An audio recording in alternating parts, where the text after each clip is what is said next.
দেখেন আমরা last class আলোচনা করছিলাম শেয়ার কি, শেয়ার কত প্রকার ও কি কি। আজকে আলোচনা করব শেয়ার মূলধন। শেয়ার মূলধনকে আমরা দুই ভাবে প্রকারভেদ করতে পারি, একটা হচ্ছে আধুনিক হিসাব বিজ্ঞান, একটা হচ্ছে সনাতন হিসাব বিজ্ঞান। আধুনিক হিসাব বিজ্ঞান আমরা 3 থেকে 4টা মূলধনের নাম জানি, আর সনাতন হিসাব বিজ্ঞান আমরা টোটাল 5 প্রকার মূলধনের নাম জানতাম। এই জন্য যদি কেউ প্রশ্ন করে পরীক্ষার হলে শেয়ার মূলধন কয় প্রকার, উত্তর 5 প্রকার। যদি 5 প্রকার অপশনটা না থাকে অ্যান্সার 4 প্রকার দেওয়া যাবে।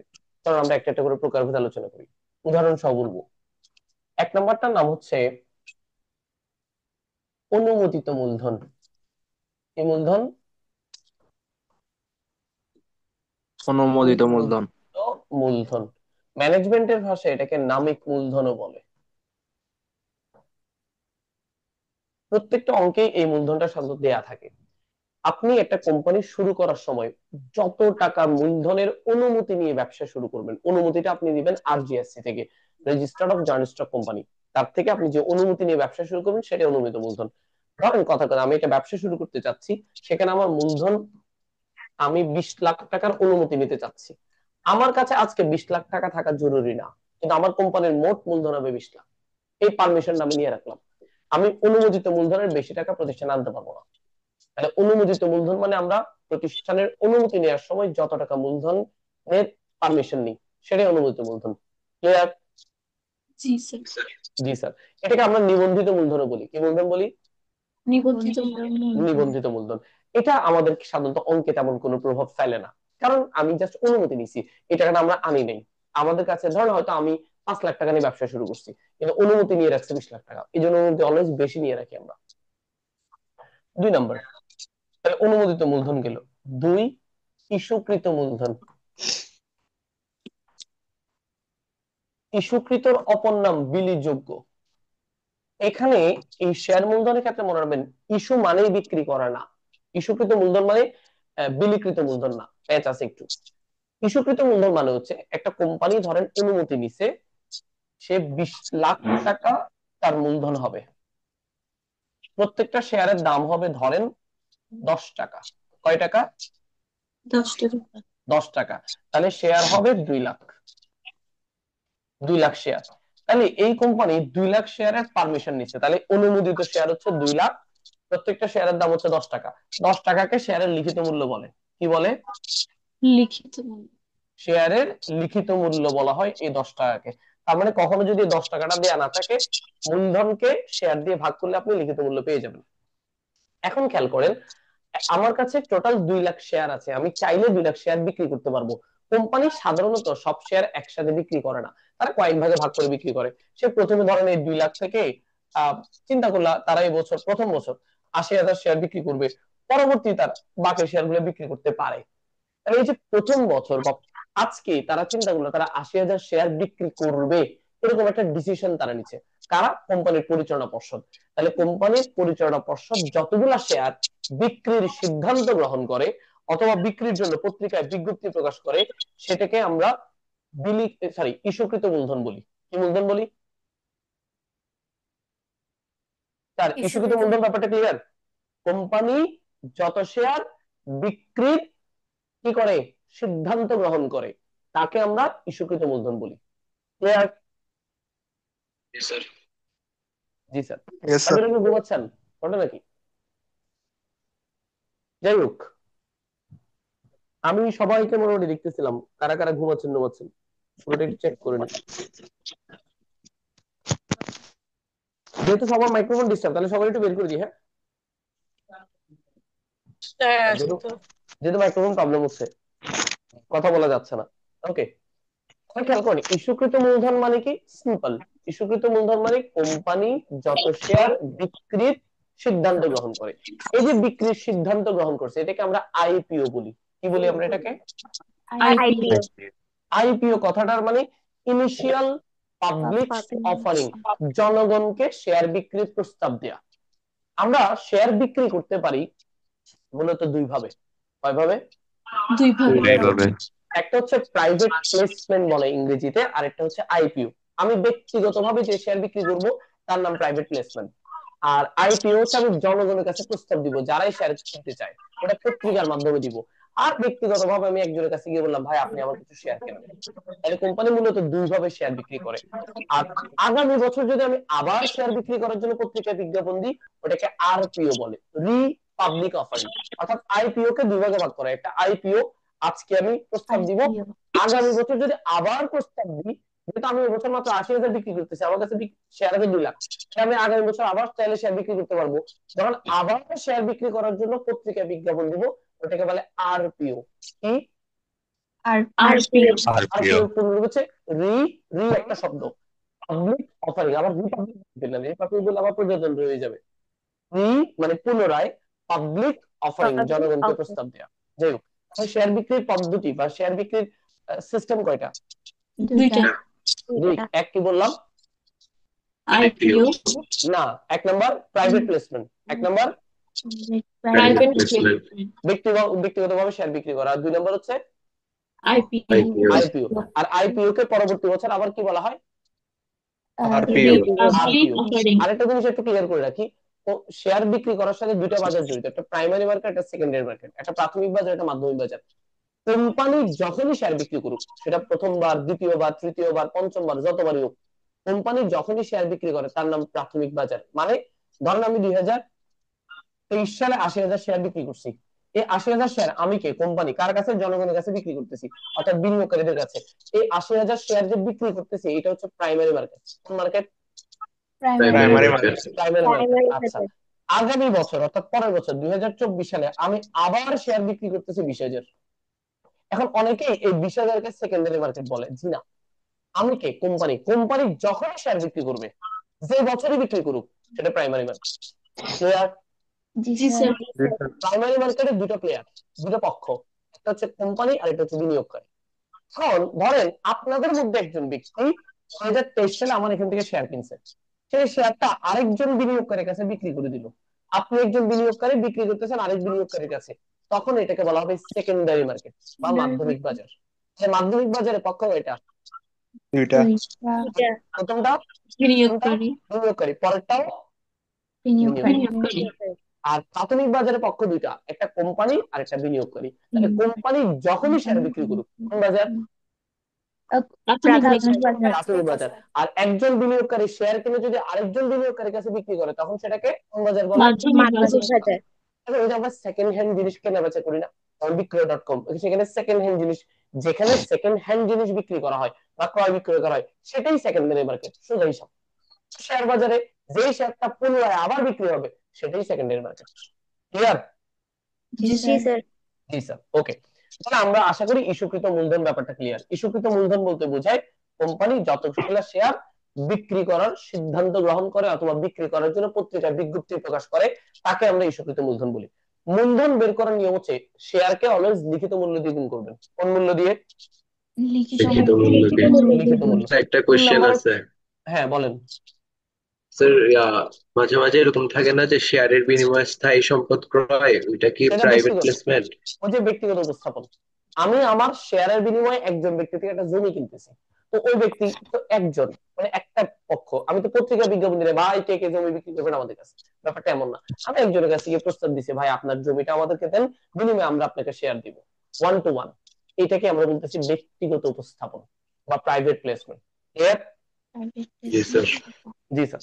আচ্ছা, 3 নাম্বারটার নাম হচ্ছে বিলিখিত মূলধন। আধুনিক হিসাব বিজ্ঞানে বিলিখিত মূলধনটাকে শেয়ার মূলধন বলে। আধুনিক হিসাব বিজ্ঞানে বিলিখিত মূলধনকে শেয়ার মূলধন। হ্যাঁ, তবে আপনাদের এমসিকিউর ক্ষেত্রে পুরোপুরি সত্য না, মানে আপনাদের এডমিশন টেস্ট এমসিকিউর ক্ষেত্রে এখনো সনাতন হিসাব বিজ্ঞান একটা ভালো প্রভাব রয়ে গেছে, সেটা একটু পরে আসতেছে। তাহলে বিলিখিত মূলধন মানে কি? দেখেন, আমি পত্রিকায় বিজ্ঞাপন দিছিলাম যে ভাই আপনারা কারা কারা শেয়ার কিনতে রাজি, অনেকে আমাদের কাছে অ্যাপ্লাই করছে। ওখান থেকে আমি যাদের কাছে শেয়ার গুলা বিক্রি করব, শুধু তাদের টাকাগুলোকেই বিলিখিত মূলধন বলা হবে। অর্থাৎ ইস্যুকৃত মূলধনের মধ্যে যতগুলো শেয়ার বিক্রি হয়ে গেছে, ইস্যুকৃত মানে বিক্রি করব, আর বিলিকৃত মানে বিক্রি করে ফেলছি, যতগুলো শেয়ার আমরা বিক্রি করে ফেলছি তাদের থেকে প্রাপ্ত টাকাকেই বিলিকৃত মূলধন বলে। পারা যাবে? জি স্যার। জি স্যার, স্যার। কোনো কনফিউশন আছে কারো? ইস্যুকৃত মূলধনকে সিদ্ধান্তর ক্ষেত্রে মানে সিদ্ধান্ত নিব এরকম কিছু। রাইট, আমরা শুধু ইস্যুকৃত মূলধন কিন্তু আমাদের জন্য কোনো লেনদেন না, বিলিখিত মূলধন আমাদের জন্য লেনদেন। কারণ বিলিখিত মূলধনে আমরা টাকা পাইছি, ইস্যুকৃত মূলধনে আমরা জাস্ট পত্রিকায় বিজ্ঞাপন দিছিলাম বা সিদ্ধান্ত নিছিলাম। এই দুইভাবে প্রশ্নটা ছিল এইচএসসি তে সৃজনশীলের মধ্যে, যতগুলো শেয়ার বিক্রির সিদ্ধান্ত নেওয়া হয় অথবা যতগুলো শেয়ার বিক্রির জন্য পত্রিকায় বিজ্ঞপ্তি দেওয়া হয় সেটাকে আমরা ইস্যুকৃত মূলধন বলি। ক্লিয়ার? জি স্যার। জি স্যার। ওকে। আর বিলিখিত মূলধন বুঝছেন? জি জি স্যার। ইস্যুকৃতের মধ্যে যতগুলো বিক্রি হয়ে গেছে, আর যেগুলো বিক্রি হয় না এগুলো বিলিখিত না। পারা যাবে? জি জি স্যার। এখন ধরেন আমরা সিদ্ধান্ত নিয়েছিলাম 5,000 শেয়ার বিক্রি করব। তো আমি সিদ্ধান্ত নিয়েছি বা পত্রিকা বিজ্ঞাপন দিয়েছি আমরা 5,000 শেয়ার বিক্রি করব। আমরা 6,000 শেয়ারের আবেদন পেতে পারি, আমরা 5,000 শেয়ারের আবেদন পেতে পারি, আমরা 4,500 শেয়ারের আবেদন পেতে পারি। ঘটনা তিন রকম ঘটতে পারে। আমাদের শেয়ারের অনেক চাহিদা, তাহলে বেশি মানুষ আবেদন করবে। বেশি মানুষ আবেদন করলে আমরা কতগুলো শেয়ার বিক্রি করতে পারবো? 5,000। 5,000। 5,000। ইস্যুকৃতর বেশি শেয়ার বিক্রি করা যায় না। যায়।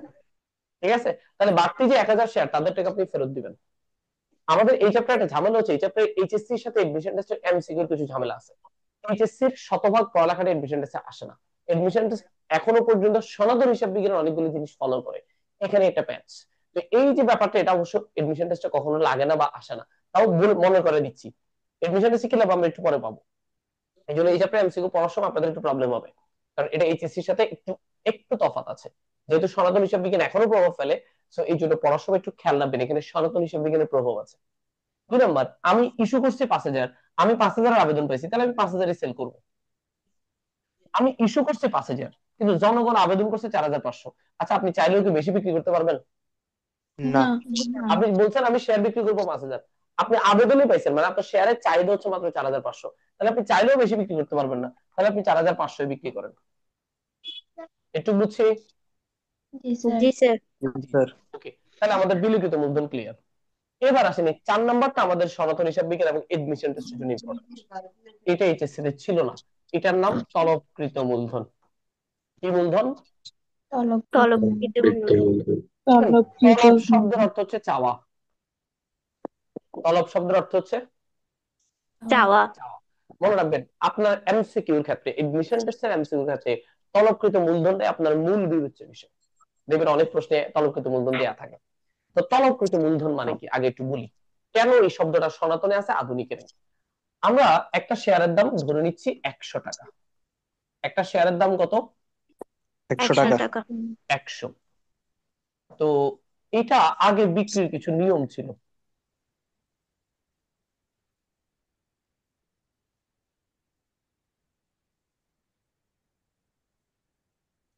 আগে শেয়ার বিক্রি করা তো কিস্তিতে। ধরেন আবেদনে আমি 20 টাকা, আবন্টনে আমি 30 টাকা পাবো, প্রথম তলবে 40 টাকা, শেষ তলবে 10 টাকা, টোটাল 100 টাকা।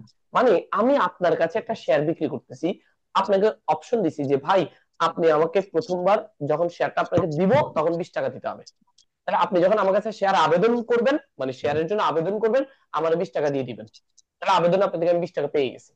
তারপর আমি যখন আপনাকে শেয়ারটা কনফার্ম করব, বন্টন করব, তখন আপনি আমাকে আরো 30 টাকা দিবেন। তাহলে 30 এর 20 50 টাকা।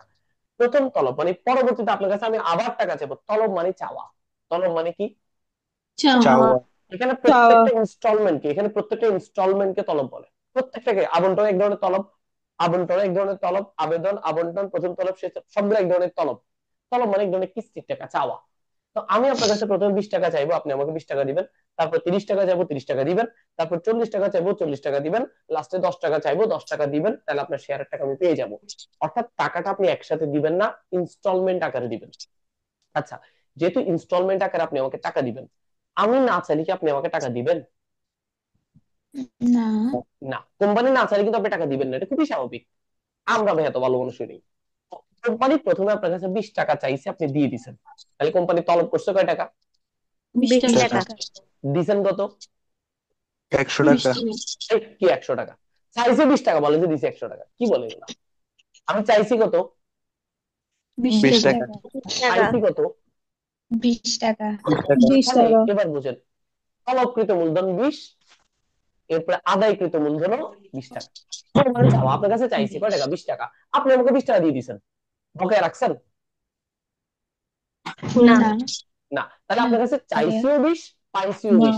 এটাই তলবকৃত মূলধন, এটাই আদায়কৃত মূলধন। মাথায় ঢুকছে এতটুকু? তার আগামী 5-10 মিনিট আলোচনাটা মনোযোগ দিয়ে বুঝবেন, না ক্লাস লাগবে। এর বিষয় হচ্ছে MCQ। আপনার কাছে আমি চাইছি কত বলেন, কথা বলো না কি রে, 20 আছেন টাকা না গেছেন? আপনার কাছে চাইছি 20 টাকা, পাইছি 20 কত? টাকা 20 টাকা 20 টাকা। তুমি 20 টাকা বলতে সবার এত কষ্ট হচ্ছে কেন? ও, আপনার কাছে চাইছি স্যার 20, পাইছি 20। ডিস্টার্ব করতেছে একটু। যতটুকু চাইবে শুধু ততটুকু, মানে ওই অ্যামাউন্টটাই হচ্ছে জাস্ট তলবকৃত ধরা হবে। আপনার কাছে আমি যতটুকু চাইবো সেটাই তলবকৃত, যেটা চাইবো না এটা তলবকৃত না। এগুলো আমি আপনার কাছে চাই তার নাই। মানে কি তাহলে ক্রিয়াকার যত অ্যামাউন্ট দিবে ওই হিসাবে ওটা হচ্ছে তলবকৃত, মানে বুঝি নাই, পুরাটা বুঝি 100 নাই, টাকাটা বুঝি নাই, তলবকৃত। বুঝি নাই, মানে পরে বলেন, আগে প্রথম থেকে আস্তে আস্তে দেন, ধৈর্য। আবার বলেন, স্যার আবার এখানে বলেন। যে প্রথমে 20, তারপর 30, তারপর 40 বলছেন, তাহলে এটা কি আলাদা আলাদা ভাবে তলবকৃত এমন ধরা হবে প্রতি জি ধাপে? জি জি জি জি। প্রথম কথা আচ্ছা হচ্ছে আপনাকে পরীক্ষায় তলবকৃত যেটা বলে দিবে তার মানে এটাকে আপনি চাই ফেলছেন। এগুলো কোনোটাই তলব না, এগুলো আপনি যখন চাইবেন তখন এদের নাম হবে তলব। ক্লিয়ার? স্যার, ঠিক। জি আমি আপাতত চাইছি কয় টাকা? 20 টাকা 20 টাকা। তাহলে আপাতত এই মুহূর্তে তলবকৃত 20 টাকা, এটা মাথায় ঢুকছে?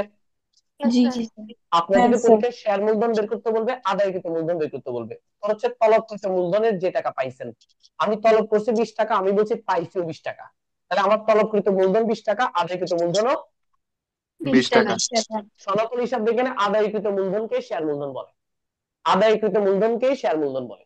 তো আদায়কৃত মূলধন বের করতে না পারলে আপনি শেয়ার মূলধন বুঝবেন না। আচ্ছা পরেরটা আসেন।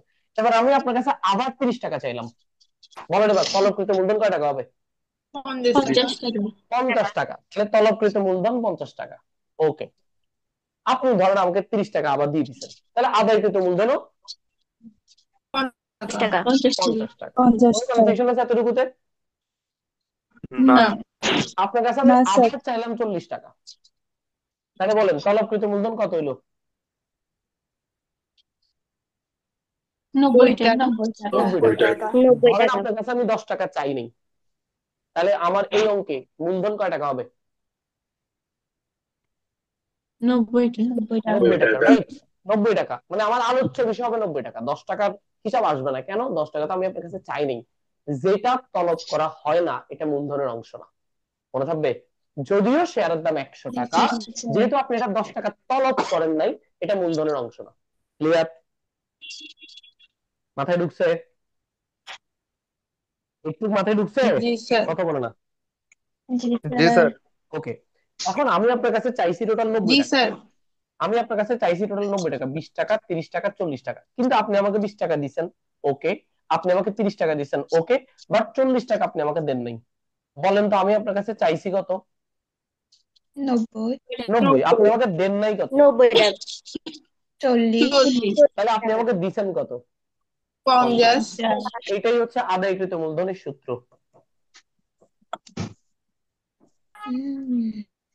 এটা বুঝছেন কিনা দেখেন।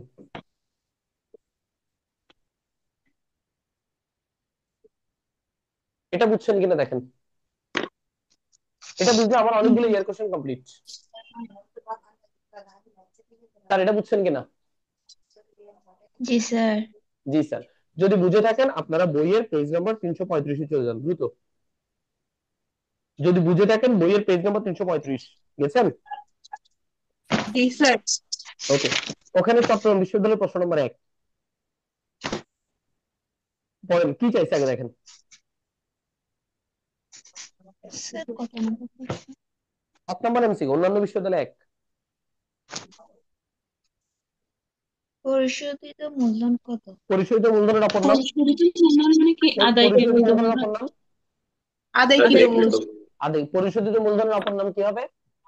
আদায়কৃত মূলধন বিনিয়োগকারীর জন্য পরিশোধিত, কোম্পানির জন্য আদায়কৃত। বিনিয়োগকারীর জন্য পরিশোধিত, কোম্পানির জন্য আদায়কৃত আদায়কৃত। অ্যানসারটা বলেন, অ্যানসারটা বলেন। 48,000 টাকা মাইনাস 12,000 কি হবে answer? তাহলে এখানে ইস্যুকৃত মূলধনের কোনো কাজ 1,48,000। আছে? জি স্যার ইস্যুকৃত মূলধনের কোনো কাজ আছে? না স্যার তাহলে এটা বাড়তি বাড়তি জিনিস। অগ্রিম তলবের কোনো কাজ আছে? না নাই। তাহলে আমাদের সূত্র হচ্ছে, দেখেন সূত্র কি? আদায়কৃত মূলধন তলবকৃত মূলধন বিয়োগ বকেয়া তলব। পারা যাবে? জি স্যার জি স্যার। স্যার অগ্রিম আদায়কৃত তলব মূলধন, কি? বুঝি নাই, বুঝি নাই। তলব মানে চাওয়া, তলব মানে স্যার অগ্রিম তলব। অগ্রিম তলব কি জিনিস একটু পরে আসছে, অগ্রিম তলব বুঝে দিব, প্যারা নিয়েন না। আচ্ছা আমি বলি, স্যার তলব মানে কি স্যার বলছি একটু আগে? এখানে কি একটু 12,000 একটু টাকা? একটু একটু রিমা একটু তলব মানে কি বলছি একটু আগে? চাওয়া না আমি? জি হ্যাঁ স্যার। জি তো স্যার। আমি চাওয়ার আগে যদি হ্যাঁ আপনি আমার স্যার। টাকা দিয়ে ফেলেন, এটাই অগ্রিম তলব। আমি চাই নাই কিন্তু টাকা দিয়ে ফেলছেন আপনি, এটার নাম কি? তলব। অগ্রিম তলব। অগ্রিম তলব। অগ্রিম তার মানে তলব। আমরা অগ্রিম টাকা পাইছি না? হ্যাঁ হ্যাঁ হিসাব স্যার। বিজ্ঞানে অগ্রিম প্রাপ্তি এক প্রকার দায়। দায়। দায়। চলতি দায়। কোন দায়? চলতি চলতি চলতি দায়। দেয়। দায়। তাহলে সনাতন চলতি হিসাব দায়। বিজ্ঞানে অগ্রিম তলব আমাদের জন্য চলতি দায়, আর বকেয়া তলব চলতি সম্পদ। ঠিক আছে? জি জি স্যার। স্যার। জি স্যার। হুম, স্যার। দ্রুত পেজ নম্বর 339, এমসিকিউ নম্বর 61 চলে যান। পাইছেন? একই প্রশ্ন, তাও চট্টগ্রাম বিশ্ববিদ্যালয় 2021-22। 1,80,000 টাকা। রাইট, 1,80,000 টাকা। এবং সনাতন হিসাব বিজ্ঞানের লভ্যাংশ ঘোষণা করা হইতো এই মূলধনটার উপর, মানে আদায়কৃত মূলধনের উপর। আধুনিক হিসাব বিজ্ঞানে আমরা আদায়কৃত মূলধনের উপর বের করি, কিন্তু আধুনিক হিসাব বিজ্ঞানে তো বকেয়া থাকে না। এই জন্য আধুনিক হিসাব বিজ্ঞানে পুরোটাই মূলধন, মানে 100 টাকা পুরোটাই মূলধন। সনাতন হিসাব বিজ্ঞানে লভ্যাংশ বের করা হইতো আদায়কৃত মূলধনের উপর। তাহলে আদায়কৃত মূলধন বের করার সূত্র কি? এডমিশন টেস্টে, এডমিশন টেস্টে স্যার একটা শুধুমাত্র তলবকৃত মূলধন বিয়োগ বকেয়া তলব। বিরাজ প্রকৃত। বুঝছি বুঝছি। জি স্যার। জি স্যার। ওকে, তাহলে আশা করি আপনারা পারবেন। এবার আছেন, মাঝখানে কি এই জন্য জানি প্রশ্ন করতেছিলেন, বলেন কি প্রশ্ন স্যার করতে একটা চাইছিলেন? প্রশ্ন ছিল। বলেন। ওই অন্যান্য বিশ্ববিদ্যালয়ে 1 নম্বরে বারো হুম, হাজার টাকাটা কি ওই পরে দিয়ে দেন, মানে আমি চাইছি আমাকে দেয় নাই ওরকম, ওটা? রাইট। বকেয়া তলব কথাটার মানে হচ্ছে আমি আপনার কাছে টাকা চাইছি কিন্তু আপনি আমার টাকাটা দেন নাই। ঠিক আছে, পরে দিবেন আর কি, হয়তো মানে সময় মতো দেন নাই, আজকে পর্যন্ত দেন নাই। ক্লিয়ার? জি স্যার। বুঝছি। ওকে ওকে, তাহলে আমার এই 5 প্রকার মূলধন নিয়ে কারো কোনো কনফিউশন আছে? No sir. No sir. এবার একটা জিনিস খেয়াল করেন, আধুনিক হিসাব বিজ্ঞানে আমি আপনার কাছে 100 টাকাই চাইছি। আধুনিক হিসাব বিজ্ঞানে টাকা ইনস্টলমেন্টে নেওয়া যায় না। আপনাকে আমি বলবো যে ভাই আপনার শেয়ার লাগবে, তাহলে 100 টাকা করে আমার কাছে জমা দেন, তারপর আমি আপনাকে শেয়ার দিব। তাহলে দেখেন আপনি আমাকে 100 টাকা দিয়ে ফেলছেন, টাকা বকেয়া রাখার কোনো সুযোগ আছে? না। এই জন্য এইচএসসি তে আপনারা যখন অঙ্ক করছিলেন তখন আপনারা তলবকৃত মূলধন শব্দটা পান নাই। ক্লিয়ার? হ্যাঁ। এই জন্য আধুনিক হিসাব বিজ্ঞানে যা বিলিকৃত মূলধন তাই আদায়কৃত আদায়। মূলধন। আদায়কৃত মূলধন। আদায়কৃত মূলধনের অপর নামই পরিশোধিত মূলধন। মাথায় ঢুকছে? ওকে, এতটুকু পর্যন্ত কারো কোনো প্রশ্ন নাই তো? না? না স্যার। না স্যার। চল না আমরা এবার একটু বাজেয়াপ্ত নামে একটা কথা শিখবো, তারপর আমরা শেয়ার ইস্যু কিভাবে করে, অধিহার অবহার এই ব্যাপারটা একটু বুঝবো, তারপর আমাদের চ্যাপ্টার শেষ, এখানে আর কোনো ঝামেলা নেই। এই এখন যে টপিকসটাতে ঢুকবো এটার সাথে আপনারা পরিচিত না, ওই এটার মতো এটার সাথে আপনারা পরিচিত না, কারণ এটা ইন্টারমিডিয়েট ছিল না। বাট এটা থেকে প্রতি বছরই প্রায় ভর্তি পরীক্ষা প্রশ্ন আসে, এটা সনাতন হিসাব বিজ্ঞানে ছিল। এবং লাস্ট এটা থেকে প্রশ্ন আসছে ঢাকা বিশ্ববিদ্যালয় 2022-23 সেশনে। কোন সেশনে? 22 স্টেশনে। হ্যাঁ, অর্থাৎ এই প্রশ্নটা লাস্ট আসছে 2022-23 সেশনে। তো এটা খুব ইম্পর্টেন্ট প্রশ্ন, এবং এটা ধরেন রিটেন বলেন এমসিকিউ বলেন যে কোনো জায়গায় আসতে পারে। যদিও এই চ্যাপ্টার থেকে এখনো রিটেন আসে নাই, তারপর বলা যায় না, এখান থেকে যে কোনো কিছু আসতে পারে। ধরেন আমি আপনার কাছে টাকা চাইছি, খুব ভালো কথা, আপনি আমার টাকাটা দেন নাই, তো আমার একটু মেজাজ খারাপ হবে না? আপনার বিরুদ্ধে একটা হ্যাঁ। অ্যাকশন নেওয়া উচিত না? বুঝছেন? জি স্যার। জি স্যার। ধরেন কথার কথা, আমি আপনার কাছে টাকা চাইছি, আসেন এখান থেকে বুঝি। আমি আপনার কাছে টোটাল 100 টাকাই চাইছি। কয় টাকা? 100 টাকা। আপনি আমারে 20 টাকা দিয়েছেন, 30 টাকা দিয়েছেন, 40 টাকা দিয়েছেন, খুব ভালো। তার মানে আপনার থেকে আমি কত পাইছি বুঝিয়েন ভালো করে, কত পাইছি? 90। 90 90 টাকা। টাকা। 90 টাকা। সবার এতটুকু ক্লিয়ার? আমি আপনার কাছে জি। চাইছি কত? 100 টাকা। 100 টাকা। 100 টাকা। আমি আপনার কাছে চাইছি 100, তাহলে আমি লিখতেছি তলব করছি 100, পাইছি অর্থাৎ আদায় আদায় করছি 90 টাকা, আর বকেয়া আছে 10 টাকা। এটা বুঝছেন? জি। তো আপনারা, আমি বললাম ভাই টাকাটা দিয়ে দেন, টাকাটা দিয়ে দেন, টাকাটা দিয়ে দেন, কিন্তু আপনি দিচ্ছেন না, আপনি কানেই নিচ্ছেন না আমার কথা। তো পরে আমরা একটা ডিসিশন তো নিতে হবে আপনার ব্যাপারে। আপনাকে লাস্ট একটা নোটিশ দিলাম, নোটিশ দিয়ে তার 14 দিন পরে আপনার কোম্পানি থেকে বের করে দিলাম, মানে স্যার মানে আপনাকে আমরা কোম্পানিতে রাখবো না। স্যার কিভাবে আপনারা এটা পারেন? এটা কোম্পানি আইনেই বলছে যে আপনাকে একটা নির্দিষ্ট সময় পর আর টাইম দেওয়া হবে না, আপনাকে কোম্পানি থেকে বের করে দেওয়া হবে। তো আপনাকে কোম্পানি থেকে বের করে দেওয়ার সময় আপনার থেকে আমি কত পাইছিলাম বলেন তো? 90 90 90 টাকা। টাকা। টাকা। পাই নাই কয় টাকা? 10 10 টাকা। টাকা। আপনারা আমি কোম্পানি থেকে বের করে দেওয়ার সময় খালি হাতে বের করে দিব, মানে মানে আপনি যে আমাকে 90 টাকা দিচ্ছেন এটা আপনাকে ফেরত দেওয়া হবে না। মাথায় ঢুকছে? কেন স্যার? এটাই তো নিয়ম। আপনার কাছে আমি টাকা চাইছি, টাকা দেন নাই। আপনাকে বলা হয়েছে আপনাকে টাইম দেওয়া হবে, নোটিশ দেওয়া হবে, সর্বশেষ নোটিশ দেওয়ার 14 দিন পর আপনাকে কোম্পানি থেকে খালি হাতে বের করে দেওয়া হবে। এটা মাথায় ঢুকছে? আচ্ছা, টাকাটা কি আমার না আপনার? মানে বিনিয়োগকারীর। টাকাটা কার? টাকাটা কার? আমার বিনিয়োগকারী। বিনিয়োগকারীর। বিনিয়োগকারীর। মানে আপনার মানে বিনিয়োগকারী, রাইট? টাকাটা বিনিয়োগকারীর। বিনিয়োগকারীর। আচ্ছা, তো আমরা কারা? প্রতিষ্ঠানের মালিক অর্থাৎ কোম্পানি। প্রতিষ্ঠানের মালিক বলাটা ঠিক না, আমরা কোম্পানি, আমরা কোম্পানির অথরিটি, পরিচালক। ওকে, তো আমরা ডিসিশন নিলাম আপনাকে আমরা কোম্পানি থেকে বের করে দিব, কিন্তু আপনার টাকা ফেরত দিব না, কোনো ধরনের কিছু আপনি পাবেন না। আপনার শেয়ারটা বাতিল করা হবে, অর্থাৎ এই শেয়ারের আজকে থেকে কোনো মালিক নেই। এতদিন এখানে আপনি ছিলেন, এই শেয়ারটা আপনার নামে ছিল, আজকে থেকে এই শেয়ারটার মালিকানা বাতিল। অর্থাৎ এই শেয়ারটা চাইলে আমি বাজারে আবার বিক্রি করতে পারবো নতুন করে। তাইলে আহ এখন আপনি তো আমাকে শেয়ার বাবদ কিছু টাকা দিছিলেন, এই টাকা তো আমি রেখে দিছি, আপনাকে ফেরত দিইনি। এই যে আপনার টাকা আমি রেখে দিলাম, আপনাকে বের করে দিলাম, এই টাকাটাকে বলা হয় বাজেয়াপ্ত। কি বলা হয়? বাজেয়াপ্ত। তাহলে শেয়ার বাজেয়াপ্ত কি জিনিস? কোম্পানির মালিককে বের করে দিয়ে তার আদায়, তার থেকে আমরা যে টাকা আদায় করছিলাম সেটা যদি আমরা রেখে দিই, তাকেই শেয়ার বাজেয়াপ্ত বলে।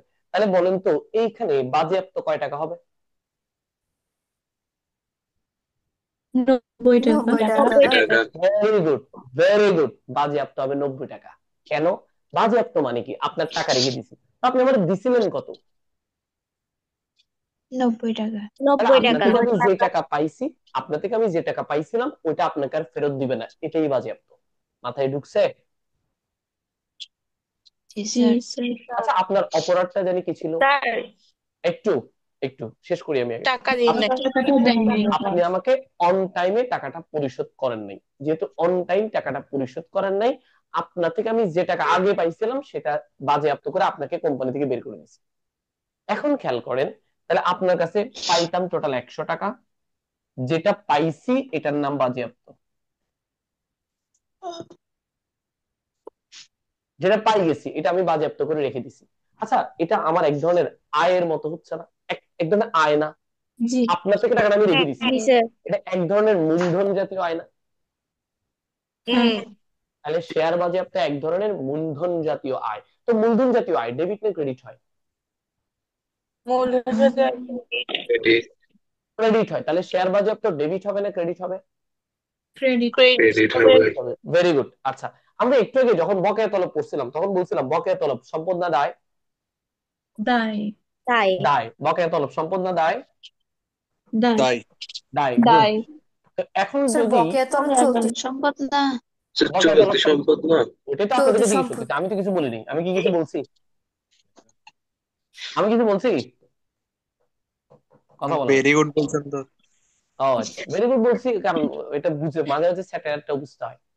যাই হোক, তাহলে এখানে বলেন তো আপনার কাছে আমি কত টাকা চাইছিলাম টোটাল? 100 100 টাকা। টাকা। এটাই শেয়ার মূলধন হিসেবে, মানে আপনাকে এখন বের করে দিচ্ছি, আপনাকে বের করে দেওয়া যাবে না, বুঝলেন? শেয়ার বাজেয়াপ্তে যাবে না, আপনাকে কোম্পানি থেকে বের করে দিচ্ছি। তো আপনার কাছ থেকে আমি টোটাল কত টাকা চাইছিলাম? 100 টাকা। 100 টাকা। 100 টাকা। এটাকে শেয়ার মূলধন নামে ডেবিট করতে হয়। যদি আমি আপনার কাছে 90 টাকায় চাইতাম, শেয়ার মূলধন ডেবিট 90 টাকা হইতো। মাথায় ঢুকছে? জি। তাহলে যা বাজেয়াপ্তের যাবে দেয়, শেয়ার মূলধন ডেবিট হবে কোন টাকা? যেটা আপনার কাছে আমি যেটা চাইবো। চাইছি। ওকে, তো আপনার থেকে আমি পাইছিলাম কয় টাকা? 90 টাকা। এটা আমি বলছি আমি এখন রেখে দিব, আপনাকে বের করে। আচ্ছা, কাউকে যদি মালিককে যদি প্রতিষ্ঠান থেকে বের করে দেন, মূলধন বাড়ে না কমে? কমে। বাড়ি। এই জন্য শেয়ার মূলধন ডেবিট। মাথায় ঢুকছে? মাথায় ঢুকছে? আপনাকে যেহেতু কোম্পানি থেকে বের করে দিচ্ছি। হ্যাঁ স্যার। স্যার বলে টান দিচ্ছে কে? আপনাকে যেহেতু কোম্পানি থেকে বের করে দিচ্ছি, তাহলে আমার মূলধন বাড়বে না কমবে? কমবে। বাড়বে। আরেকজন বলে যে বাড়বে। কোম্পানি থেকে কাউকে বের করে দিলে মূলধন কমে না বাড়ে? কি হবে? আপনার কমবে কমবে কমে, কমে কমে। যায়, কমে কমবে। যায়। তাহলে শেয়ার মূলধন ডেবিট 100 টাকা। ওকে, এটা কমপ্লিট। তারপরে আসেন, তা আপনারা যে বের করে দিছি, আপনার থেকে আমি টাকা পাই রাখছিলাম, মানে আপনার থেকে আমি 90 টাকা পাইছিলাম, এটা আমি এখন দখল করে নিব। বাজেয়াপ্ত মানে এক ধরনের দখল করে নেওয়া। আমি আপনার টাকাটা দখল করে ফেলছি। কয় টাকা দখল করছি? 90 90 টাকা। 90 টাকা। আর বাকি 10 টাকা, ওই 10 টাকা আপনি আমার দিচ্ছেন? না। না স্যার। তখন আপনি আমাকে দেন নাই, তখন আমরা এটাকে চলতি সম্পদ বলছিলাম। কি বলছিলাম?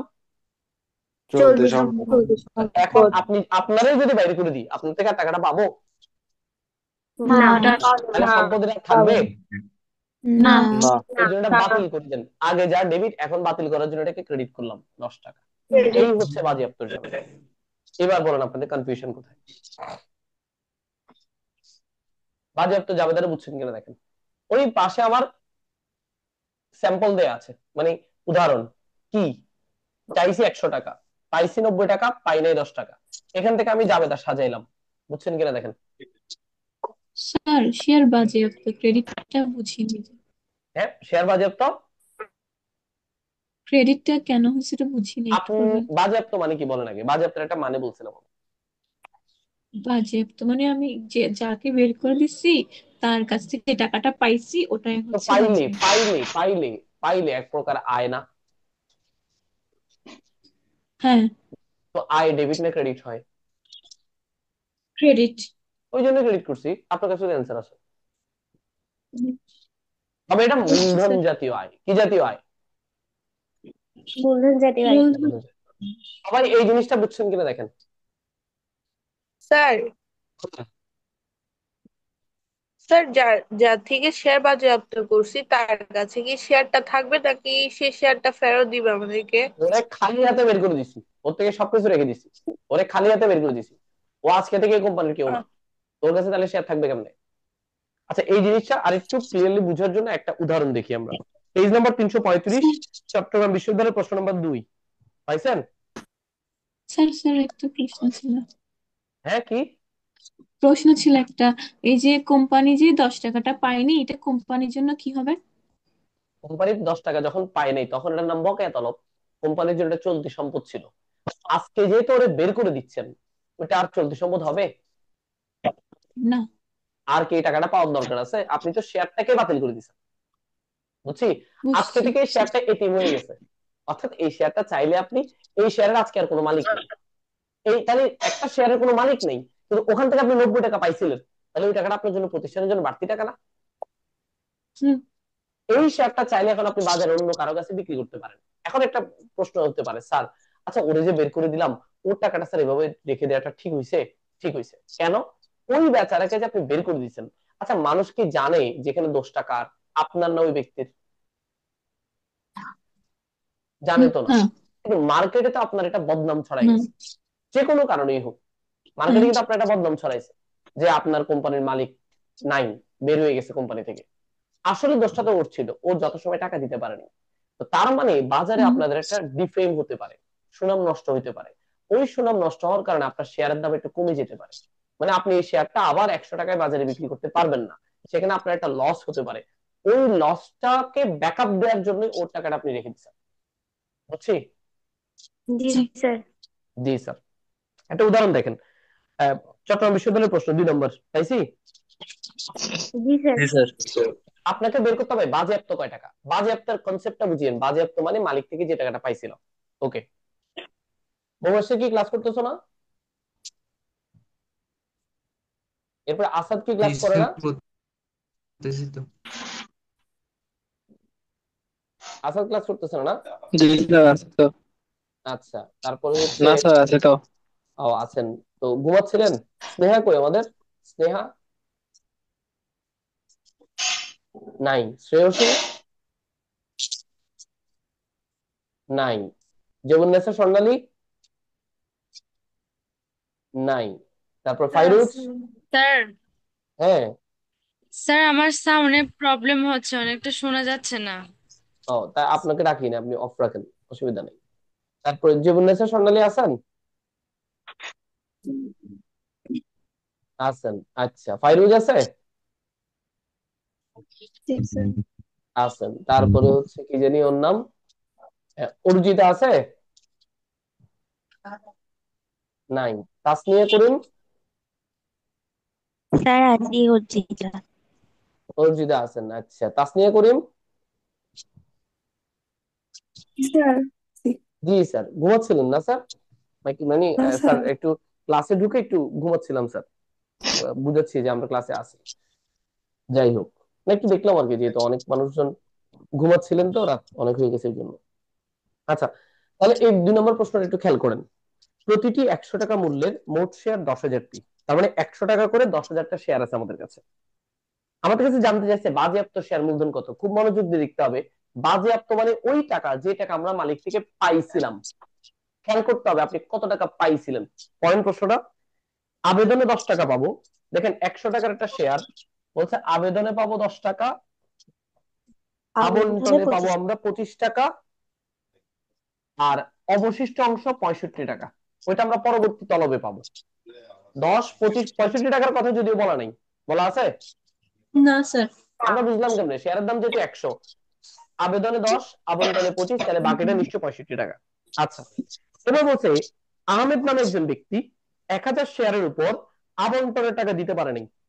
আচ্ছা, আবন্টন কোনটা জানি, 10 না 25? 25। 25, অর্থাৎ উনি এই টাকাটা দিতে পারেন নাই।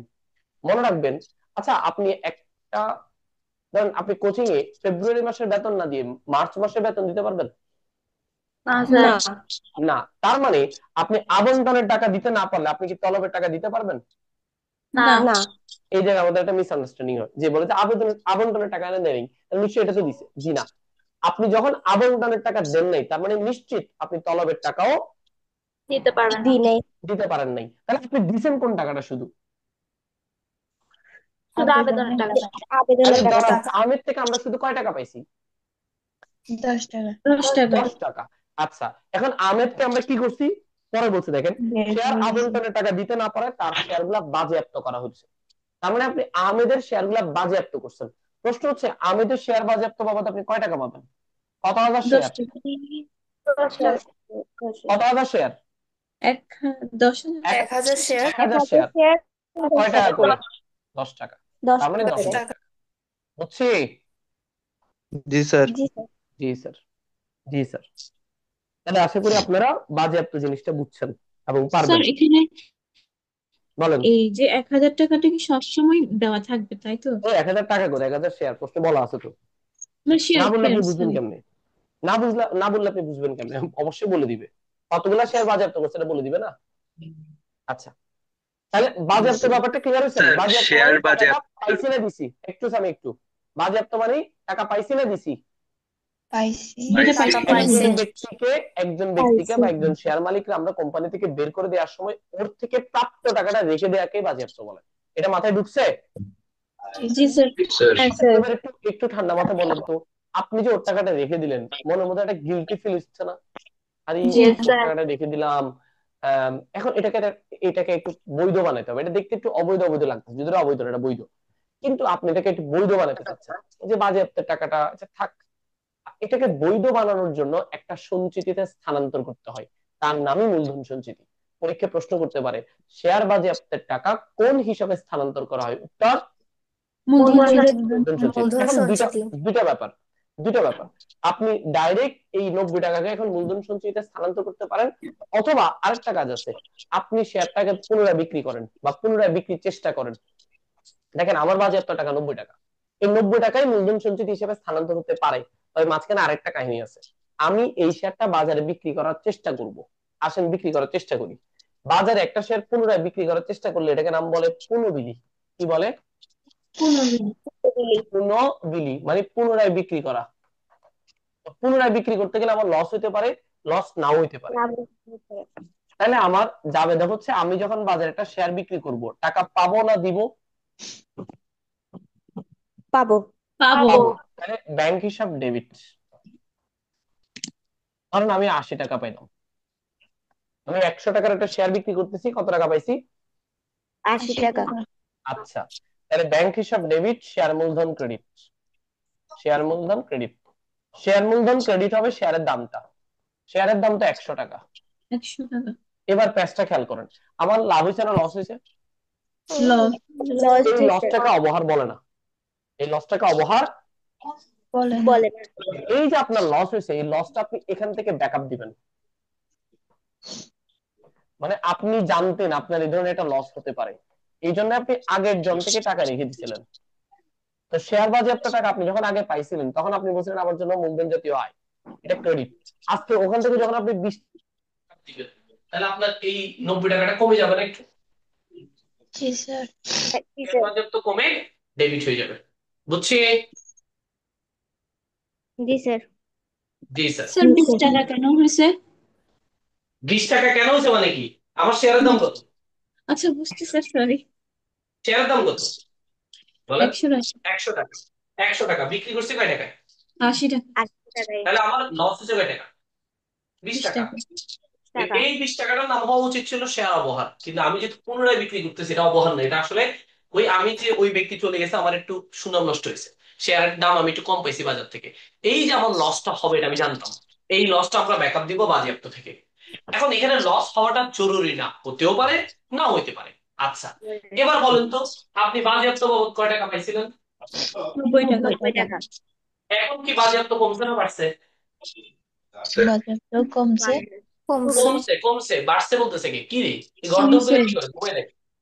আপনার 90 টাকা আপনি পাইছিলেন, সেখান থেকে 20 টাকা লস ব্যাকআপ দিচ্ছেন, আপনার পকেটে আর কত আছে? স্যার 70 70 টাকা। 70 টাকা। এই 70 টাকাকে আমরা একটা হিসাবে স্থানান্তর করবো, যাতে টাকাটা নিয়ে আমাদের কখনো ইলিগেল মনে না হয়। সেই হিসাবটার নাম হচ্ছে মূলধন সঞ্চিতি হিসাব। কোন হিসাব? মূলধন সঞ্চিতি হিসাব। সঞ্চিত হিসাব। সেটার নাম হচ্ছে মূলধন সঞ্চিতিতে স্থানান্তর। মূলধন সঞ্চিতিতে স্থানান্তর। বাজেয়াপ্ত অলওয়েজ ক্রেডিট, এখন আমরা বাজেয়াপ্তকে বাদ দিতে যাচ্ছি, তাহলে শেয়ার বাজেয়াপ্ত ডেবিট। কত টাকা? 70 টাকা। 70 টাকা কই পেয়েছেন স্যার? 90 বিয়োগ 20। অন্যদিকে মূলধন সঞ্চিতি হিসাব ক্রেডিট। তাহলে আজকের পর থেকে বাজেয়াপ্ত নামে আর কোনো শব্দ আপনার কাছে থাকলো না। এটা মূলধন সঞ্চিতিতে স্থানান্তর হওয়ার কারণে মানে চলে গেছে বাজেয়াপ্তটা। রাইট, মূলধন সঞ্চিতি নামটা বাদ হয়ে গেছে। আমাদের টার্গেট ছিল মূলধন সঞ্চিতি নামটাকে বাদ দিয়ে ওই সরি শেয়ার বাজেয়াপ্ত নামটা বাদ দিয়ে মূলধন সঞ্চিতি হিসাবে স্থানান্তর করে দেওয়া, এটা আমাদের টার্গেট ছিল। দেখেন বাদ হয়ে গেছে অলরেডি। ক্লিয়ার? জি স্যার। জি স্যার। কোনো কনফিউশন? এতটুকু কোনো কনফিউশন আছে? যদি না থাকে ঢাকা বিশ্ববিদ্যালয়ের প্রশ্ন নম্বর 1, ঢাকা বিশ্ববিদ্যালয়ের প্রশ্ন নম্বর 1 পাইছেন? পাইছেন? জি স্যার। বাজেয়াপ্ত শেয়ার, স্যার। প্রশ্নটা পড়ে শোনাচ্ছি। বাজেয়াপ্ত শেয়ার পুনঃবিক্রয়ের পুনঃবিলির পর শেয়ার বাজেয়াপ্তকরণ হিসাবের উদ্বৃত্ত টাকা কোন হিসেবে স্থানান্তর করতে হবে? দেখেন, আমরা যখন পুনরায় বিলি করছিলাম বাজেয়াপ্ত একটু কমে গেছিল, কমে যাওয়ার পর এটাকে আমরা কোন হিসেবে স্থানান্তর করছি? মূলধন সঞ্চিতি। সঞ্চিত হিসাব। পারা যাবে? জি স্যার। জি স্যার। জি স্যার। তাহলে এই পর্যন্ত কারো কোনো প্রশ্ন আছে? আর থাকলে বলে ফেলেন। বাজেয়াপ্ত লাভ শেষ। এবার আমরা শেয়ার ইস্যু করবো, তারপর আমাদের ম্যাথমেটিক্যাল কাহিনী শেষ। স্যার আমার একটা কোশ্চেন ছিল। বলেন বলেন। স্যার ধরুন যে একটা শেয়ারের দাম 100 টাকা, তো কিন্তু তলব করা হয়েছে ধরেন 80 টাকা, যার মধ্যে হচ্ছে 50 টাকা বিনিয়োগকারী দিছে। তাহলে ওকে, হচ্ছে কি স্যার, শেয়ার মূলধন হিসাব ডেবিট কি এখানে 80 টাকা হবে নাকি 100 টাকা হবে? ভালো প্রশ্ন। তলব করছি কয় টাকা? 80 টাকা। 80 টাকা।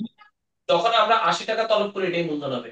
শেয়ার মূলধন ডেবিট 80 টাকা, 100 টাকা হবে না। এটা একটু আগে বলে এসেছিলাম মনে হয়, যে আমরা যেই টাকা তলব করি না এটাকে মূলধন নামে স্বীকার করা হয় না সনাতন হিসাব থেকে।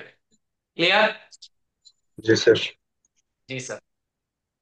তাহলে আমাদের এতটুকু পর্যন্ত শেষ। এবার আসেন আমরা একটু দেখি কিভাবে শেয়ার ইস্যু করা হয়। শেয়ার ইস্যুর নিয়ম 3টা: লিখিত মূল্যে বা সমহারে, অধিহারে, অবহারে।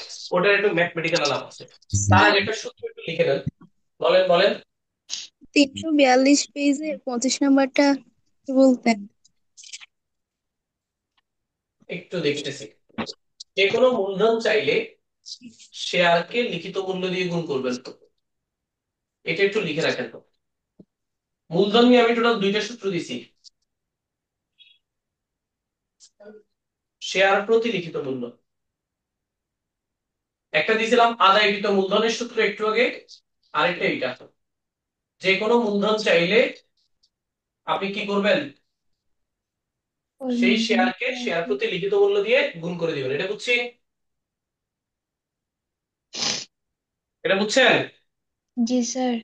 আচ্ছা, যেমন ঢাকা বিশ্ববিদ্যালয়ের প্রশ্ন নম্বর 2, তারপর প্রবলেমটা সলভ করে দিচ্ছি। ঢাকা বিশ্ববিদ্যালয়ের প্রশ্ন নম্বর 2 দেখেন কি চাইছে, দেখেন তো। বছরান্তে কোম্পানির উদ্ধৃতপত্রে পরিশোধিত পরিশোধিত মূলধন মূলধন কত ছিল টাকা? মোট কত টাকা পরিশোধিত মূলধন, পরিশোধিত মূলধন মানে শেয়ার মূলধন বা আদায়কৃত মূলধন। এখানে আপনি দেখবেন আপনি কতগুলো শেয়ার বিক্রি করছেন। যেহেতু পরিশোধিত মূলধন, পরিশোধিত মূলধন বের করি আমরা বিলিখিত মূলধন থেকে বা বিলিখিত শেয়ার থেকে। আপনি কতগুলো শেয়ার বিক্রি করছেন খুঁজে বের করবেন। কত টাকায় বিক্রি করছেন দরকার নেই, এখানে পেঁচটা। কত টাকায় বিক্রি করছেন বিবেচ্য বিষয় না, মূলধন বের করার সময় লিখিত মূল্য বিবেচনায় আসবে। আমরা প্রথমে দেখেন টোটাল আমাদের কাছে 20,000 সাধারণ শেয়ার ছিল, তার মধ্যে আমরা প্রথম বছর বিক্রি করছি 5,000 শেয়ার, পরের বছর বিক্রি করছি 10,000 শেয়ার। পাইছি? জি স্যার। তাহলে বলেন আমরা মোট কত হাজার শেয়ার বিক্রি করছি? 15,000। 15,000। 15,000 শেয়ার। আচ্ছা, প্রত্যেকটা শেয়ারের লিখিত মূল্য কত? স্যার 100 টাকা। 100 টাকা। 100 টাকা। তাহলে আমাদের অ্যান্সার কি দাঁড়ায়? 15 লক্ষ। 15 লক্ষ। বুঝছি। কয় জি স্যার। টাকায় বিক্রি করছি বিবেচ্য বিষয় নয়। না। না। মাথায় ঢুকছে? জি জি স্যার। স্যার। এবার বলেন, এই কে জানি কি 25 নম্বর কত পৃষ্ঠায় ছিল বলছিলেন, আবার বলেন। 342 পৃষ্ঠা। 25। 342। 342। হ্যাঁ, কি সমস্যা এখানে? 25 নাম্বারটা কেমনে করবো? 25 নম্বরটা কেমনে করবেন আমি কি জানি, আগে দেখেন। আচ্ছা, দেখি আমরা একটু। তানভীর লিমিটেড প্রতিটি 20 টাকা মূল্যে 50,000 শেয়ারে বিভক্ত কোম্পানি 25,000 শেয়ার ইস্যু করে শেয়ার আবেদনে 5 টাকা, আবন্টনে 9 টাকা এবং অবশিষ্ট টাকা 2 তলবে সমান হারে আদায় করা হবে। বলছে একজন শেয়ার হোল্ডার 1,000 শেয়ারের প্রথম ও শেষ তলবের টাকা এবং অন্য একজন শেয়ার হোল্ডার 500 শেয়ারের শেষ তলবের টাকা পরিশোধে ব্যর্থ হয়, মোট 1,500 শেয়ার বাজেয়াপ্ত করা হয়েছে। ভালো করে খেয়াল করেন, আপনি 1,000 শেয়ার মালিকের কোন কোন টাকা পান নাই? প্রথম ও শেষ তলবের টাকা। প্রথম ও শেষ তলব। আচ্ছা, আপনাকে তলব গুলো বুঝি। প্রথমটা হচ্ছে 5 টাকা না, আবেদন 5 টাকা। আবেদন কয় টাকা? 5 টাকা। 5। আবন্টন 9 টাকা। 9 টাকা। 14 এর পরে আরো 3 টাকা 3 টাকা। দেখেন, আবেদন, আবন্টন, প্রথম তলব, শেষ তলব। বুঝছি ব্যাপারটা? জি স্যার। টোটাল 20 টাকা। আচ্ছা, প্রথমে আপনি দেখেন আপনি মোট 1,500 শেয়ার বাজেয়াপ্ত করছেন। তো 1,000 শেয়ার যে কে আপনারা কত টাকা দেয়নি, বলছে একজন শেয়ার হোল্ডার 1,000 শেয়ারের প্রথম ও শেষ তলবের টাকা দেয়নি। তাহলে 1,000 শেয়ার মালিক যিনি, 1,000 শেয়ার মালিক যিনি, তিনি আপনাকে 2 টাকা দেয়নি। তাহলে উনার থেকে আপনি কত পাইছেন? 14 টাকা। 14। বুঝছি, বুঝছি। জি স্যার। এবার 500 শেয়ার খেয়াল করেন তো। বলছে এবং অন্য একজন শেয়ার হোল্ডার 500 শেয়ারের শেষ তলবের টাকা দেয়নি শুধু। আচ্ছা, উনি শেষ তলবের টাকা দেয়নি, তাহলে উনি দিতে কয় টাকা? 17 টাকা পাইছে। এই দুইটা যোগ করলে অ্যান্সার। বুঝছেন কিনা দেখেন, এটা বুঝছি। জি স্যার। আমাদের বাজেয়াপ্ত মানে কি, একজন শেয়ার মালিক থেকে যে টাকা পাইছেন, যারা পান না এটা বিবেচনা আসবে না। ক্লিয়ার? বুঝছি স্যার। জি স্যার, বুঝছেন। ওকে, তাহলে আমরা এবার একটু শেয়ার কিভাবে বিক্রি করে এটাতে যাই একটু। ওই লিখিত মূল্য বা অধিহার বা অবহার এটাতে গেলে আমরা ওখানে আরেকটা ম্যাথ আছে, তারপরে আমাদের আজকের আলোচনা শেষ। ঠিক আছে? জি স্যার। জি স্যার, আমার কথা শোনা যাচ্ছে ক্লিয়ারলি? জি স্যার। জি স্যার, না আমার মাইক্রোফোন চার্জ শেষ হয়ে গেছে তো এই জন্য।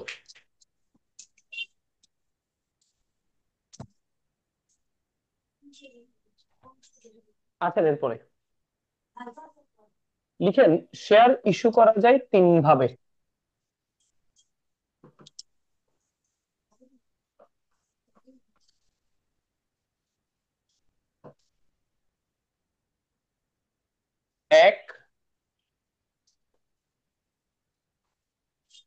সমহারে শেয়ার ইস্যু। এই সমহারে শেয়ার ইস্যু কথাটার মানে কি? যে টাকায় লিখিত মূল্য যেটা ওই টাকায় বিক্রি হবে। লিখিত মূল্যে শেয়ার বিক্রয়, মানে একটা শেয়ারের দাম 100 টাকা, আপনি বিক্রি করছেন 100 টাকা। 2, অধিহারে। অধিহারে কথাটার অপর নাম প্রিমিয়ামে। প্রিমিয়ামে শেয়ার ইস্যু। দেখেন, অধি শব্দটা একটা উপসর্গ, আর অধি দ্বারা বেশি বোঝায়, বাড়তি। তাহলে অধিহারে শেয়ার ইস্যু মানে লিখিত মূল্যের চেয়ে বেশি মূল্যে লিখিত শেয়ার মূল্যের বিক্রয়। চেয়ে বেশি মূল্য। রাইট। আমরা লাস্টে একটু আজকে পরীক্ষার প্রশ্নটা নিয়ে বসবো। তো পরীক্ষার প্রশ্নটা নিয়ে বসিয়েন, এটা আমার এখন শেষ হয়ে যাবে। লিখিত মূল্যের চেয়ে বেশি মূল্যে শেয়ার বিক্রয়।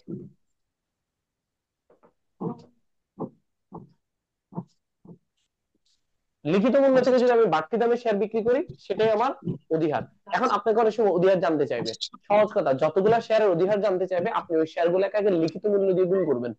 গুণ করে দেখবেন দাম কত এবং আপনি কয় টাকা বিক্রি করছেন। ধরেন একটা কথা 20,000 শেয়ার আপনি 10 টাকা করে বিক্রি করার কথা, মানে লিখিত মূল্য 10 টাকা। তাহলে 20,000 গুণ 10 কত হয় রে? 2 লাখ। 2 লাখ। কিন্তু প্রশ্নে আছে আপনি ওই শেয়ার গুলো বিক্রি করছেন 2,30,000 টাকায়। তাহলে বলেন তো বেশি না কম? বেশি। বেশি। অধিহার কয় টাকা হবে?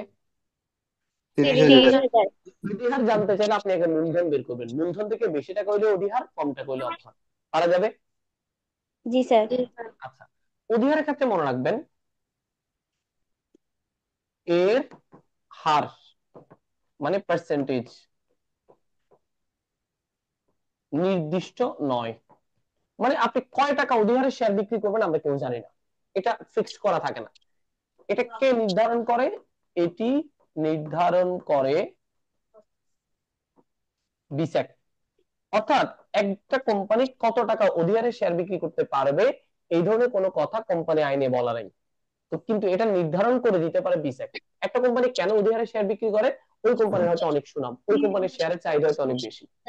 আর অধিহার কি জিনিস, এটা নিয়ে অনেক বিতর্ক ভাই। শেয়ার অধিহারের একটা অপর নাম হচ্ছে অতিরিক্ত মূলধন। এটা অপর নাম কি? অতিরিক্ত মূলধন। এটার আরেকটু বিস্তারিত বললে অতিরিক্ত পরিশোধিত মূলধন। আর অতিরিক্ত মূলধন আমাদের জন্য এক প্রকার দায় না মালিকানা সত্ত্ব? দায়। হ্যাঁ, মালিকানা সত্ত্ব। বলে মালিকানা সত্ত্ব স্যার। দায় কেমনে হয়? মূলধন মানে কার টাকা? মালিকের টাকা না বাইরের মানুষের টাকা? মালিকানা বলেন, সত্ত্ব হবে। মূলধন কার টাকা? মালিকের টাকা না? এই জন্য এটা মালিকানা সত্ত্ব। এটাকে অনেকে দায় নামে পড়েন, খুব সাবধান, এটা দায় না। দায় বলতে বহিদায়কে বোঝায়, আর মালিকানা সত্ত্ব বলতে আন্তদায়কে বোঝায়। হ্যাঁ, অনেকে বলে স্যার এটা দায়, আন্তদায়। জি না, আন্তদায়কে দায় বলে না, আন্তদায়কে মালিকানা সত্ত্বই বলে। এই জন্য কেউ যদি আপনার কাছে প্রশ্ন করে শেয়ার অধিহার কি, উত্তর আন্তদায় বা মালিকানা সত্ত্ব। কিন্তু আন্তদায় কথা নামে তো কিছু থাকে না অপশনে, এই জন্য অ্যান্সার মালিকানা সত্ত্ব। পারা যাবে? তাহলে শেয়ার অধিহার আমাদের জন্য এক প্রকার, শেয়ার অধিহার আমাদের জন্য এক প্রকার মালিকানা সত্ত্ব। মালিকানা সত্ত্ব। মালিকানা সত্ত্ব। আর এটা কোম্পানির আর্থিক মালিকানা বিবরণীতে, সত্ত্ব।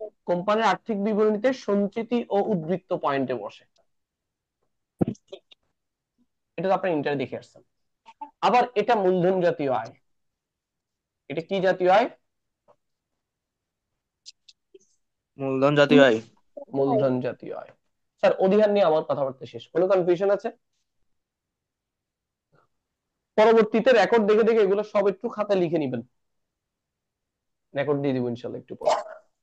এবার 3 নাম্বার। 3 নাম্বারটার নাম অবহারে বা বাট্টায় বা অনুহারে শেয়ার ইস্যু। অনুহার মানেও কম মূল্যে।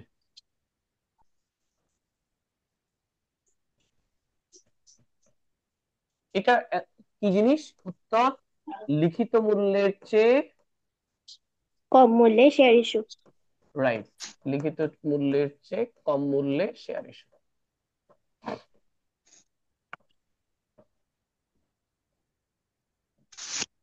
ওকে, তো এখন লিখিত মূল্যের চেয়ে যদি আপনি কম মূল্যে শেয়ার বিক্রি করেন, আপনার লাভ হবে না লস হবে? লস লস হবে। হবে। তাহলে আপনার যেহেতু লস হবে, এই জন্য আমরা এটাকে অলীক সম্পদ বলি, কারণ এটা মূলধন জাতীয় ক্ষতি। কি জাতীয় ক্ষতি? স্যার আমার মূলধন একটা জাতীয় বলেন বলেন বলেন। আহ, কথাটা আবার একটু রিপিট করবেন, নেট প্রবলেম করতেছিল তো। আমি যদি লিখিত মূল্য থেকে কম মূল্যে শেয়ার বিক্রি করি, আমার লাভ না লস?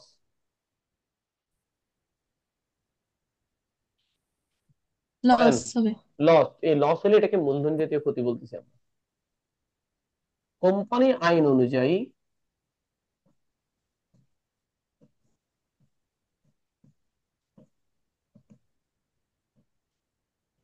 শেয়ার অবহারের হার লিখিত মূল্যের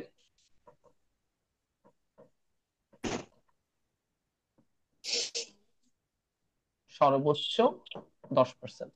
অর্থাৎ আপনার একটা শেয়ারের যে লিখিত মূল্য আছে তার সর্বোচ্চ 10% কম দামে আপনি শেয়ারটা বিক্রি করতে পারবেন। ক্লিয়ার? পারা যাবে? আমার এই ছিল জি যৌথ স্যার। মূলধনী কোম্পানির মূলধন চ্যাপ্টারের আলোচ্য বিষয়। আর এখানে অবলেখককে, আপনার যে তিনি শেয়ারগুলো বিক্রির দায়িত্ব গ্রহণ করেন তাকে আমরা অবলেখক বলি, আর তাকে যে টাকা দিতে হয় সেটাকে অবলেখকের কমিশন বলে। এখানে তিনটা পূর্ণরূপ একটু মুখস্থ রাখবেন। তিনটা পূর্ণরূপ বলছি। একটা আইপিওর পূর্ণরূপ, ইনিশিয়াল পাবলিক অফারিং। একটা পাবলিক বিও অফারিং। অ্যাকাউন্টের পূর্ণরূপ, বেনিফিশিয়ারি ওনার্স অ্যাকাউন্ট। আর একটা BSEC, Bangladesh securities and exchange commission. এই তিনটা পূর্ণরূপ প্রায় সময় পরীক্ষা আসে। কমিশন। তিনটা পূর্ণরূপ প্রায় সময় পরীক্ষা আসে। যৌথ মূলধনী কোম্পানির মূলধন মূলত এতটুকুই। আমি এবার একটা ম্যাথমেটিক্যাল উদাহরণ দিয়ে দিচ্ছি। দেখেন, স্যার একটু বিশ্ববিদ্যালয় ভর্তি সরেন। পরীক্ষার প্রশ্ন। বিশ্ববিদ্যালয় ভর্তি পরীক্ষার প্রশ্ন, page number 334, MCQ number 3, Dhaka বিশ্ববিদ্যালয়ের প্রশ্ন। পাইছেন? পাইছেন? 334 পৃষ্ঠা 3 নাম্বার পাইছি। প্রশ্ন কয় স্যার নাম্বার? কত নম্বর প্রশ্ন? 3 নাম্বার প্রশ্ন, 3 নাম্বার, জি ঢাকা স্যার। বিশ্ববিদ্যালয়। জি স্যার। কি চাইছে দেখেন তো? শেয়ার প্রিমিয়ামের পরিমাণ। শেয়ার প্রিমিয়াম মানে শেয়ার অধিহার। অধিহার। অধিহার। ওকে, তাহলে আমরা প্রথমে দেখবো কতগুলো শেয়ার বিক্রি করছে। বলছে কোম্পানির অনুমোদিত মূলধন। অনুমোদিত মূলধন নিয়ে আমাদের কোনো কাজ নেই। প্রত্যেকটা শেয়ারের দাম 100 টাকা, 25,000 সাধারণ শেয়ার, এটা অনুমোদিত মূলধন। প্রথম বছর কোম্পানি 7,000 শেয়ার বিক্রি করছে। কত হাজার শেয়ার? 7,000 শেয়ার 7,000। বিক্রি করছে কয় টাকায়? 8 লাখ টাকায়। কয় টাকা? সরি, 8,40,000 টাকায় বিক্রি করছে। 8,40,000। তারপর বলছে 40,000। 8,000 শেয়ার, 8,000 শেয়ার বিক্রি করছে 6,80,000 টাকায়। 8,000 শেয়ার বিক্রি করছে 6,80,000 টাকায়। আর বলে বিক্রি করেনি। এবার একটু খেয়াল করেন, এখান থেকে আমরা অধিহার অবহারটা বুঝবো। আচ্ছা, এই শেয়ার গুলোর দাম কত বলে দিছে না প্রশ্নে? জি স্যার। জি। বলেন তো 7,000 শেয়ারের দাম কত? 100 টাকা। 100 টাকা করে কত 7 হয়? লক্ষ।